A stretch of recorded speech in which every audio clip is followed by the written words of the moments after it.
and take our seats. Cabinet Secretary, Ministry of Defense, Principal Secretary and Staff, Chief of the Defense Forces, retired Chiefs of Defense Forces, Service Commanders, General Officers, retired General Officers and Service Personnel, distinguished guests, ladies and gentlemen.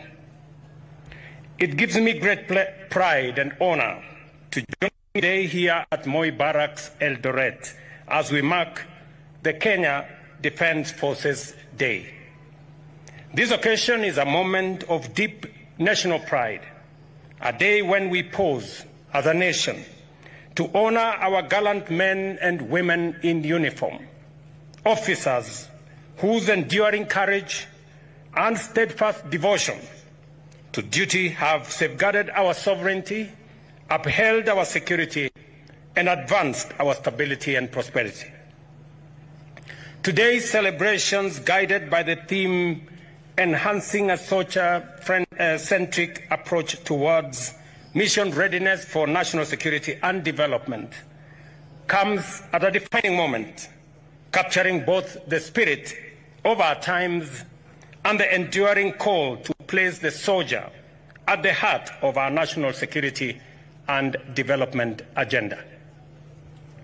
We are reminded that the true heart of our national defense lies not only in our weapons or technology, vital though they are, but in the courage, welfare, and the unwavering readiness of the Kenyan soldier.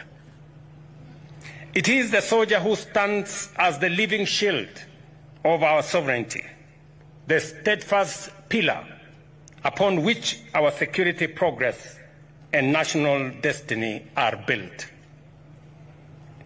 At the core of our celebration today, ladies and gentlemen, is the recognition of the immense sacrifices made by our soldiers.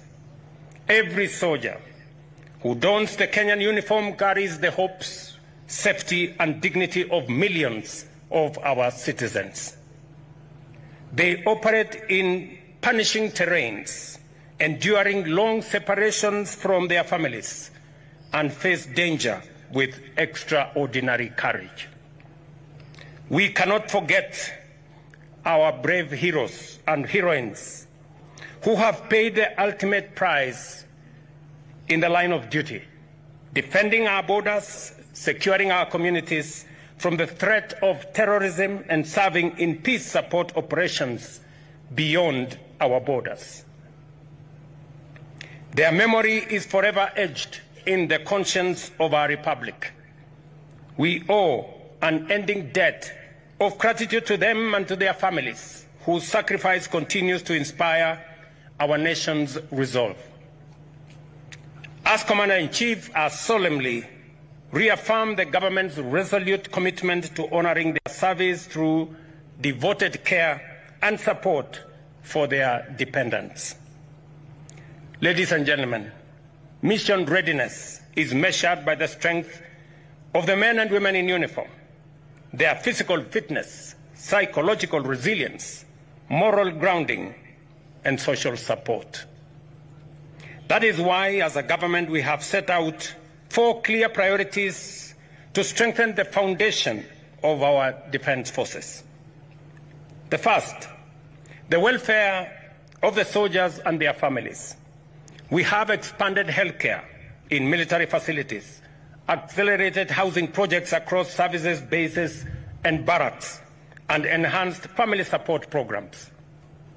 When a soldier has the comfort of knowing that family is safe and supported, they serve with sharper focus, greater courage, and unshakable resolve.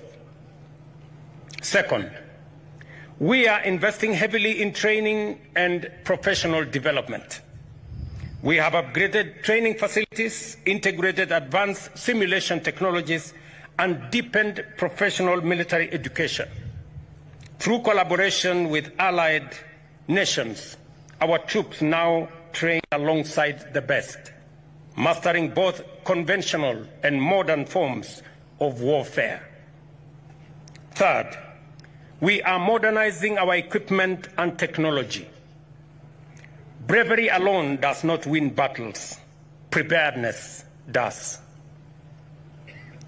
The government has fast-tracked the acquisition and modernization of defense systems, improved mobility platforms, and strengthened cyber and intelligence capabilities.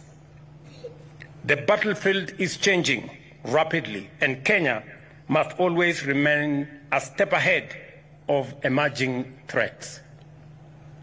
Fourth, we are reinforcing psychological and spiritual support. Mission readiness demands inner peace and strength as much as physical endurance.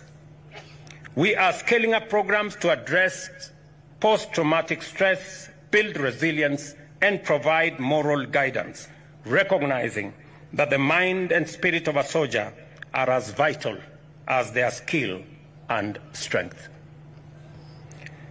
Ladies and gentlemen, the Kenya Defence Forces now stand as a pivotal crossroads in history. The world around us is transforming, from cyber warfare and terrorism to violent extremism, climate-driven security risks, and transnational organized crime around us. Closer home, we continue to guard our borders, protect our seas, and confront threats to our peace and stability. In all this, the Kenya Defence Forces have shown exemplary mission readiness.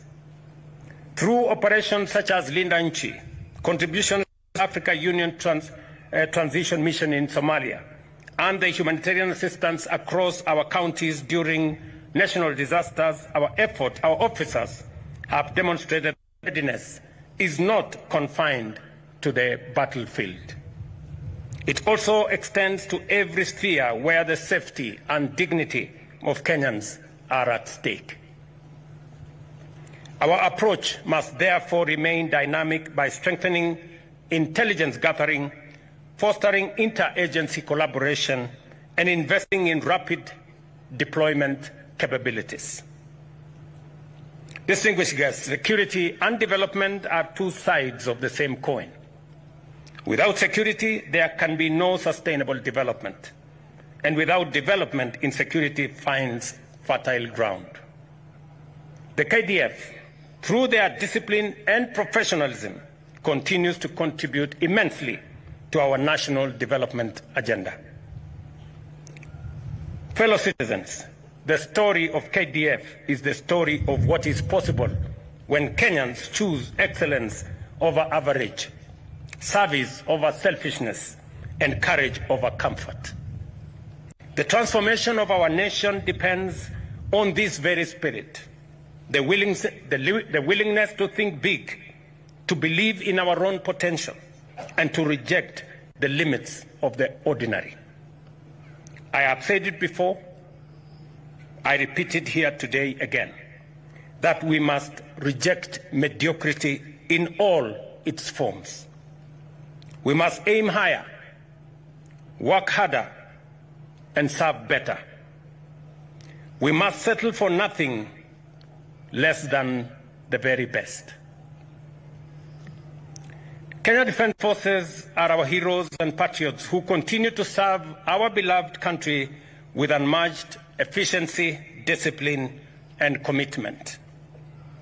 The KDF has remained a shining symbol of professionalism and integrity, not only in protecting our sovereignty, but also in driving the very transformation of our nation. Across Kenya, the fingerprints of the KDF are everywhere. You have built roads that connect communities and open new frontiers of opportunity. You have supported the construction of hospitals and schools that give life and hope to our people. You have played a pivotal role in iconic infrastructure projects such as Talanda Stadium, embodying our belief in talent, excellence, and national pride. In the North Rift, your courage and discipline have restored peace and order, allowing families and businesses to thrive once again. Our soldiers have also been instrumental in disaster response, medical outreaches, and environmental conservation efforts such as tree planting, all of which strengthen our national resilience and defense.